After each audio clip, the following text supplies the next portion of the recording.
Amis des vidéos, bonjour. Aujourd'hui, nous allons étudier une variante de la partie italienne pour les noirs. Une très grande variante, une variante très importante. Alors, c'est sur fou C4, si les noirs jouent fou C5 et qu'on obtienne cette position. Voilà. Alors, cette position, elle est énormément jouée à haut niveau. Hein. C3, D3, c'est la manière... de jouer par les grands maîtres la partie italienne. Hein. Les petits joueurs jouent souvent cavalier C3, mais si on est préparé, ce n'est pas très grave.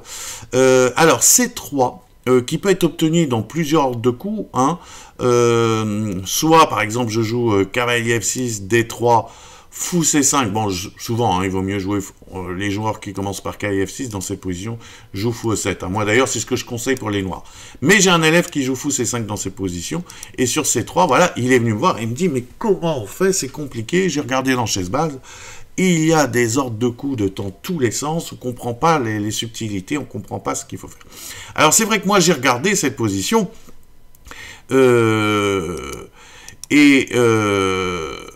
et oui, c'est pas facile de s'y retrouver, j'ai mis du temps.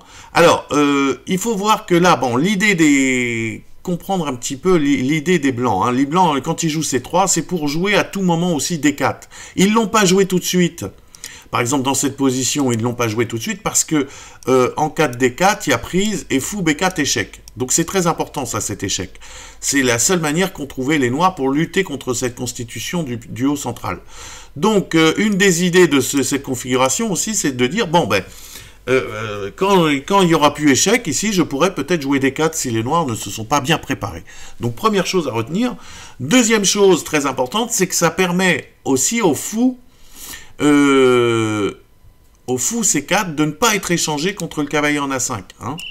Contre le cavalier C6, pardon. S'il allait en A5, hein, pareil, D6. Hein. Je vous montre par exemple, imaginons que je joue D6, bon, l'autre joue H3.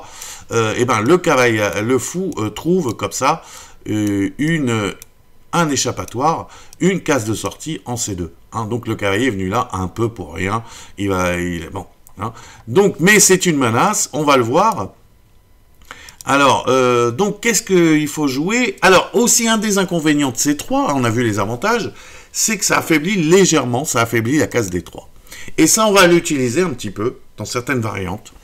On va essayer de s'en servir. Alors, quel coup je conseille? Là, je conseille A6. Voilà. Alors, quelle est l'idée de ce coup? Alors, c'est un coup qui a été joué par Korchnoi lors d'un championnat du monde contre Karpov en 1982. Et dans ce championnat du monde, Karpov, bon, souvent les noirs étaient joués fou B6, il l'embêtait à cause avec des cavaliers C4 qui venaient prendre le fou en B6, hein, il mettait son cavalier blanc en C4, il échangeait le fou, et il l'embêtait. Donc, au milieu du match, il a trouvé cette idée, il a trouvé A6. Alors, moi j'aime bien ce coup, pourquoi? Parce qu'il est très souple. Mon idée... Donc ça permet de remettre le fou en A7, et aussi je veux garder l'opportunité de jouer D6 ou D5 suivant les cas, on va le voir tout à l'heure. Et aussi, ça remet la menace cavalier A5, comme je vous le disais, hein, donc c'est important stratégiquement de pouvoir échanger, enfin pour les blancs, hein, pour les noirs, ça serait très bien de pouvoir échanger le cavalier C6 contre le fou C4, et évidemment, au préalable, il faut que je défende le pion E5, hein. Mais ça remet la cavalier A5 en menace. Bon, alors on va voir une petite partie, une première idée de ce A6.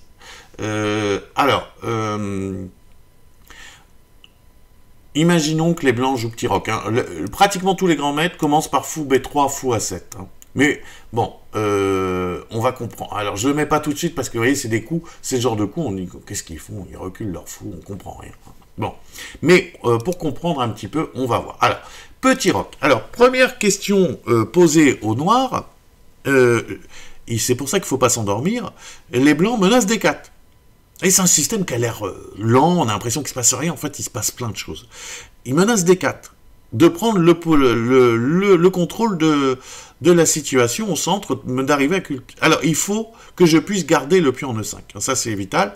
Donc là je conseille fou A7, alors j'ai deux coups, hein, soit D6, soit reculer le fou, pour que sur D4 je puisse tenir mon pion en E5 et ne pas être obligé de prendre. Parce que je n'ai plus fou B4 échec, qui me permettait d'avoir du contre-jeu dans des variantes très connues et assez complexes. Alors, donc je conseille fou A7, toujours de garder la souplesse quant à la position de mon pion D, parce que je ne suis évidemment pas sûr du tout que les blancs vont jouer D4, mais il faut que j'y sois préparé quand même. Alors, normalement, les blancs jouent le plan traditionnel dans ce genre de position, c'est de transférer ce cavalier B1, de le transférer en G3. Alors ça, c'est le plan, alors on passe par D2, F1 et G3. Hein, ça, c'est le plan habituel. Hein, on va se préparer contre ce plan.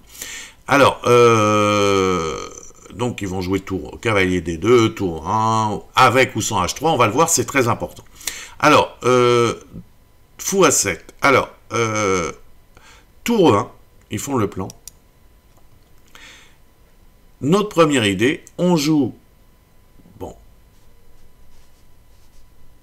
on joue petit roc, cavalier D2, D6. Alors là, on menace. Alors vous allez voir que là, déjà, cette position, on est très content. Ça, c'est notre F. D6, je menace cavalier A5. Hein. Donc là, il faut que, comment dirais-je, les blancs réagissent, hein, parce que cavalier A5 gagne le fou. Après, je vais jouer F5, par exemple. Hein, ça serait, quand j'aurais échangé ce cavalier contre le fou, j'aurais quand même F5 et du bon jeu sur les cases blanches. Hein. Alors, d'autant plus que là, la case F2 a été affaiblie. Donc, il joue par exemple A4, hein, ou fou B3. Hein. Vous voyez, on retrouve l'idée, quand tout à l'heure, je vous disais, il joue fou B3, ça paraissait complètement stupide, mais là, on commence à comprendre. Donc, A4, et là, j'ai un joli coup. Alors là, c'est l'essentiel de ma préparation, c'est K et G4. Voilà.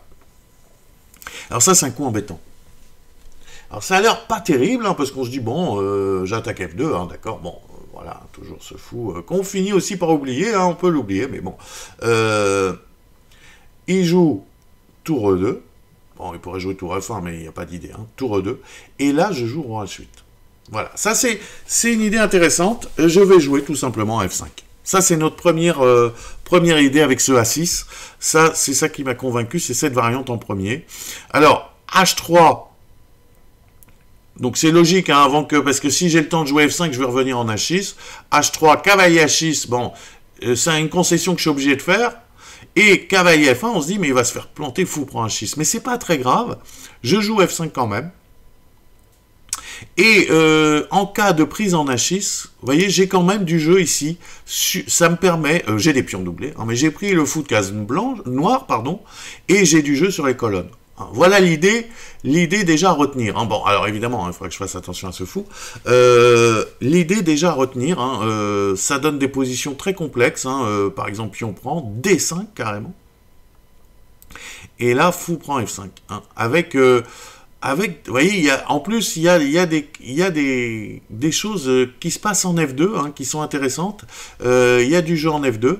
Hein. Vous voyez, c'est le genre de position très complexe. Là, on a obtenu un peu ce qu'on voulait avec les... Alors, c'est pas encore facile, hein, c'est des positions très compliquées, comme je vous le disais. Par exemple, ici, je pense que K prend F5 serait très très dangereux. Hein. Il y a peut-être des fous prend F2 qui traînent, hein, j'ai l'impression.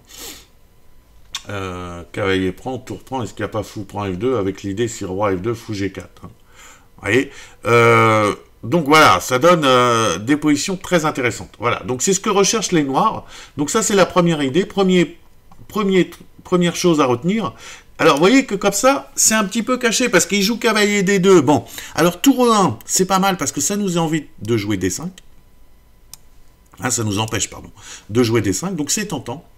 Et je joue petit roc, et là, il joue cavalier D2. Et là, j'ai le plan, je joue D6, menace cavalier A5. Il joue un coup pour défendre fou B3, bon, à la A4, et après je suis rentré H4, tour E1, tour E2, voilà. Alors, donc la deuxième idée que j'ai aussi, c'est donc les blancs, c'est pour ça que les blancs, il faut qu'ils se méfient et qu'ils jouent H3 avant. Je vous montre. On va passer sur une autre partie. Oui, on va enregistrer, on reviendra sur celle-ci plus tard. Hein. Alors, c'est pas celle-ci, partie suivante, voilà. Alors, c'est... donc, moi, ce que je vous propose, on va revoir ce fameux plan avec A6. Voilà, là, vous voyez, il a obtenu un autre ordre de coups, hein, H3, vous voyez, et là, fou A7, et là, tour E1. Et là, vous voyez que je suis embêté avec les blancs, parce que bon, les noirs, mon plan ne marche plus, hein, parce que j'ai plus les K et G4. Donc, qu'est-ce qu'il faut que je fasse? Et bien là, je propose fou E6 tout de suite. Alors, il y en a qui jouent tour E8. Alors, fou E6 tout de suite, bon, ça peut paraître dire, bon, bah tiens, mais on va se faire planter fou prend et dame B3. Bah non, c'est pas grave, fou prend et dame B3.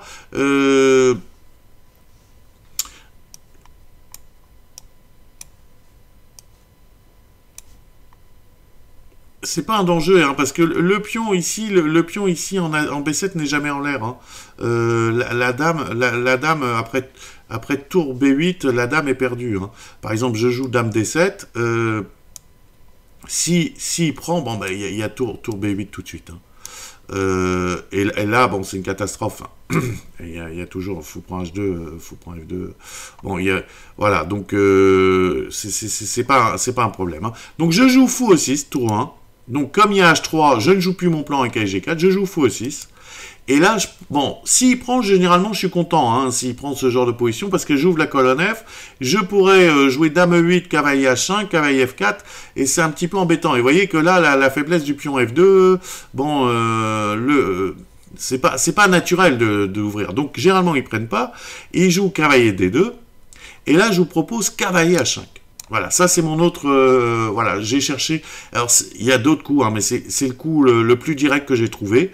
Donc là, les blancs font le plan, mais en ayant joué H3 au player là, ben, le plan, je vous dis, de transférer ce cahier en G3. Et là, je joue cahier H5. Alors, vous allez me dire, mais qu'est-ce qui se passe sur si je veux faire dame prend H5, après cahier prend E5? Bon, ça marche pas du tout. Hein. Cahier prend E5, j'ai dame H4 intermédiaire qui attaque le pion F2. Hein, et vous voyez, bon, ne pas oublier les petits coups comme ceci, hein, dame prend G3, évidemment, avec le clouage du fou. Bon, enfin, un petit détail. Donc voilà l'idée principale. Donc je joue tour 1, je joue fou E6, si je peux pas jouer le plan G4, fou E6 tout de suite, vous voyez, et avec l'idée cavalier H5, si je joue un coup comme cavalier F1, je joue dame F6, voilà. Suivi de cavalier F4. Voilà, c'est un plan simple à retenir. Je voulais d'abord trouver, c'est peut-être pas, bon, considérer que... Alors, fou E3, les blancs ont joué fou E3, cavalier F4, on prend pas, alors généralement, hein, bon, là on prend pas bien sûr, hein, mais, et puis là il faut que, bon voilà, j'ai obtenu du jeu. Vous voyez, le fait qu'il ait joué H3, moi je suis pas mécontent, ça me donne du jeu. Et sur D4, eh ben, il a joué D4, hein, ce qui paraît normal. Alors il y a toujours des coups tactiques, hein, je ne veux pas rentrer, voilà, ça, et D4, et là, cavalier là, il a fait cavalier prend A5, qui n'était pas terrible, il était conseillé de faire pion prend avec l'idée de mettre le cavalier en E5, donc il prend comme ça, et fou prend B3. Voilà. Parce que, évidemment, si dame prend, j'ai des cavaliers H3 qui traînent, hein, qui peuvent être embêtants. Une des idées, vous voyez, hein, donc, et voilà. Et là, donc, j'obtiens des positions, après ça, bon, bah, c'est une position intéressante, par exemple, tour 8 pour comment dirais-je, voilà. Bon, alors, on va revenir un petit peu, ça, c'est nos deux idées principales, hein. Donc, soit on peut jouer cavalier G4, soit on joue fou E6, cavalier H5 tout de suite, hein. On va enregistrer... Et on va revenir un petit peu à d'autres analyses intéressantes. Alors, donc je vous disais, cette histoire du pion D en D6, on le garde souple, mais là vous allez me dire, on le met à chaque fois en D6. Ben oui, parce qu'il joue tour 1. Alors par exemple, il y a des joueurs, vous avez vu, je vous ai dit que la variante principale, c'est cavalier D2, cavalier F1, cavalier G3. Il y a des joueurs qui le font tout de suite, qui, normalement, hein, traditionnellement, on fait petit roc, on joue tour 1, et puis on met le cavalier. Mais là, il y en a qui se sont dit, mais pourquoi je ne passerai pas par D2, F1, G3 et ensuite roc, ce qui m'évite de jouer tour 1. Mais là, je vais jouer D5. Hein. Donc je vous montre, imaginons qu'il joue cavalier D2. Bon, là je roc. Alors là, il n'y a pas de menace D4. Hein. Faut toujours vérifier, est-ce qu'il y a D4? Non, bon, donc je roc, tranquille, j'ai pas à jouer ni D6. Et s'il fait cavalier F1, eh ben je joue D5. Voilà. Et... c'est là où je vais utiliser, hein, alors en 4 D5, pion prend, cavalier prend D5. Alors, bon, non, je sais pas, cavalier G3 par exemple, hein, il continue. Bon, je joue F6. Voilà. Alors, ici, bon, vous allez me dire, mais... Et puis après, je vais jouer fou E6, dame D7. Et j'ai juste le temps de tout consolider. Hein. Petit roc, fou E6.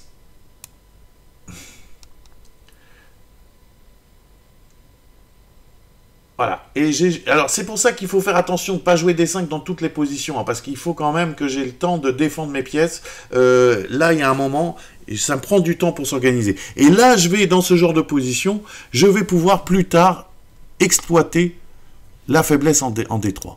Hein.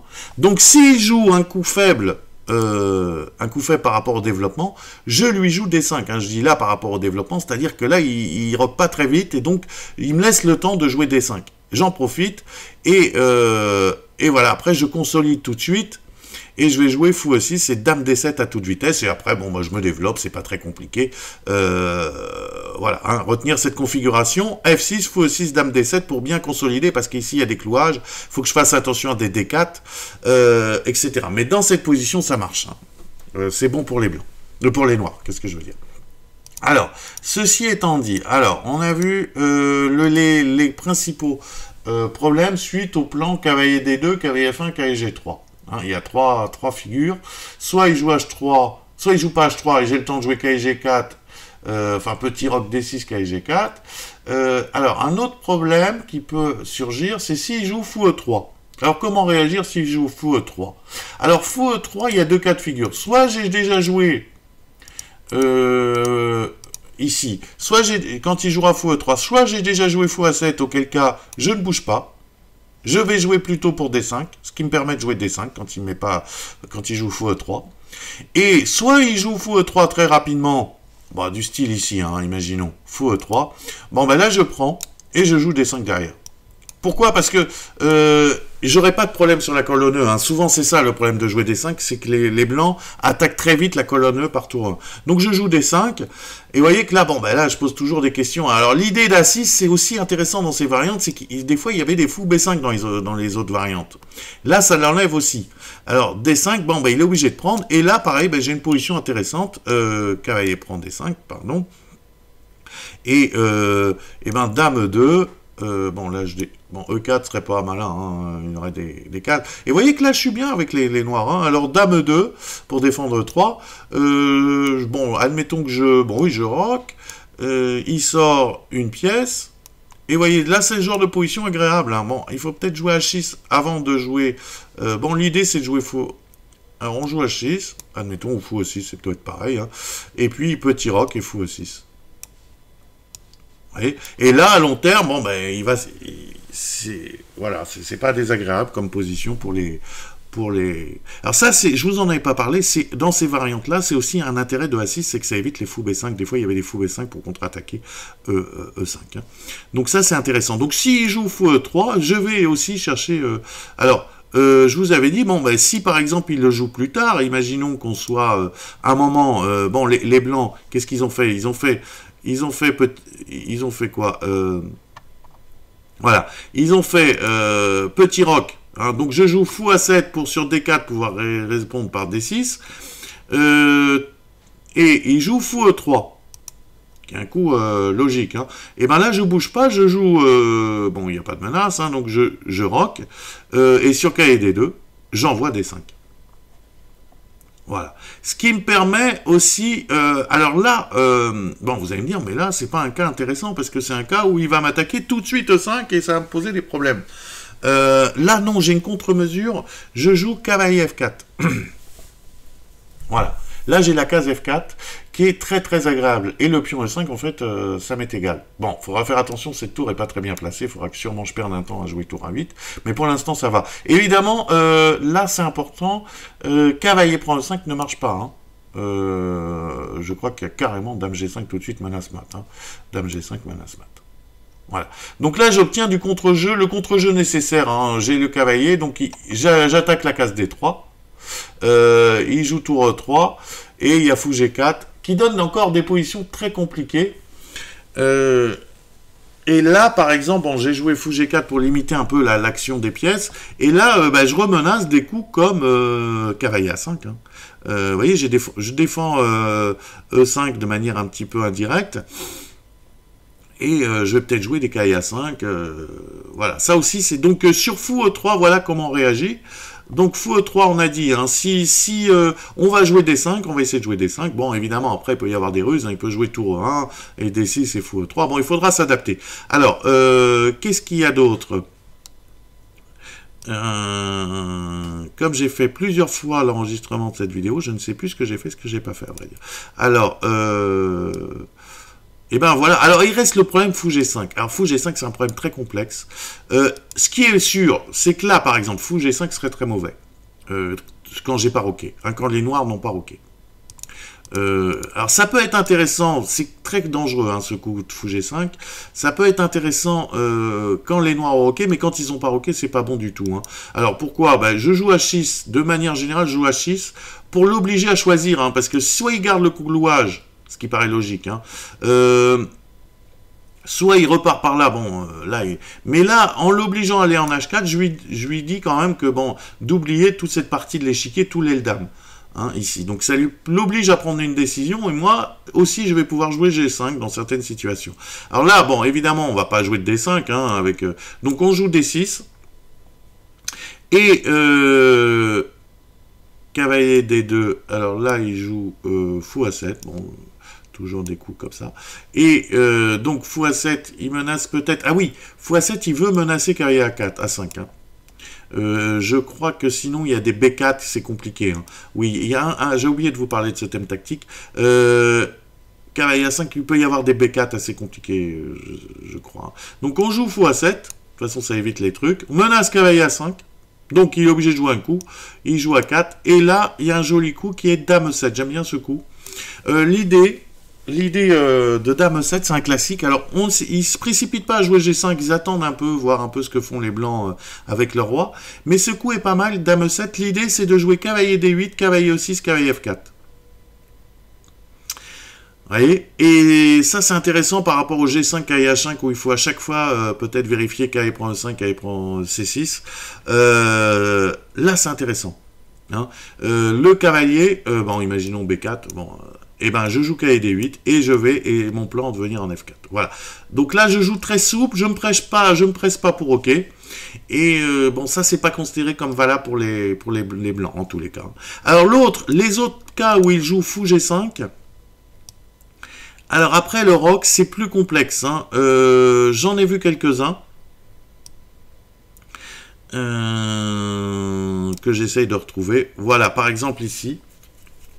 Donc il y a eu H3, petit roc, tour E1, donc là je joue D6, je menace cavalier A5, hein, donc A4 ou fou B3, et là, ah non, c'était pas ça sur H3, je me suis parti, fou G5, voilà, H6, toujours, hein, fou H4, et je joue D6, bon, menace, machin, bidule, bon, A4, voilà.